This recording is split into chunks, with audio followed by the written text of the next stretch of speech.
And so the item tonight was to discuss one option to provide some relief. As you heard from the City Council tonight, they'd like us to take a little bit more broad perspective and look at all avenues that we can bring to this issue, to look at opportunities at the federal level, the state level, the local level, that we can provide assistance to local businesses, landlords, residents, workers, anybody that's affected by this. And so that's what we will be bringing back to the City Council at a future council meeting for discussion.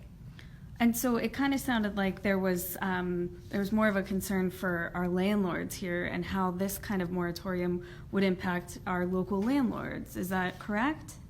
I think what you heard was a concern for both. They were concerned about shifting the pendulum from one to the other.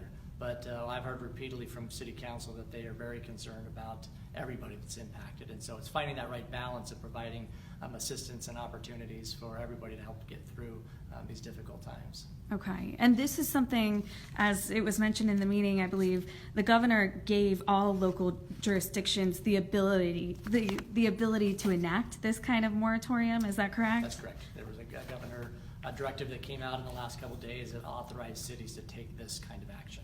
Okay, hence the emergency meeting for tonight. Yes. And so we saw Sacramento actually go ahead and adopt something similar to this as well, or they adopted their own moratorium?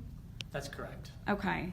So what can you say to some of our tenants that are concerned about this because they maybe aren't getting a paycheck because they have to stay home with their kids from school or their businesses are closed? What can you say to those folks? We're very concerned about the impact it's having on everybody within our community, and we're working very hard to try to come up with solutions, working with our partner agencies at the county, the state, and the federal government to provide some relief for those that are impacted most by this COVID-19.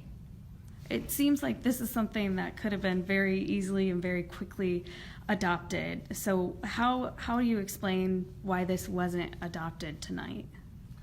I think the best way to look at this is that the council wants to take a really thorough, thoughtful approach on providing the greatest amount of assistance to all those affected by COVID-19, and that this was just a very kind of narrow approach that was presented tonight based on what the governor authorized, but they'd like us to take a little bit of a broader look on how we can best provide assistance to those impacted.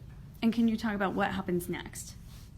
Sure. So every day we're continuing to look for ways. We're looking at rolling out a website potentially as early as tomorrow that will provide a lot of different resources that are available at the local, federal, state level for our local businesses. We'll be sending out email blasts to everybody, all the local businesses in Elk Grove to let them know that exists and where they can go and get those resources. We'll also be exploring other opportunities that we may be able to bring to the City Council at the next meeting and look at additional measures that we can take to help our businesses, and partnering again with the state and the federal government to do so. So is it true that this moratorium will be considered again at the next City Council meeting? At this point, we're not intending to bring back the ordinance to the City Council. We're going to bring back a larger, broader package. It may mention this type of opportunity for the City Council to consider down the road, but I think we need to take a little bit of a broader look at what different avenues might be. Okay, and so the way things stand right now, without approving this moratorium, if somebody can't pay their rent, they can still be evicted.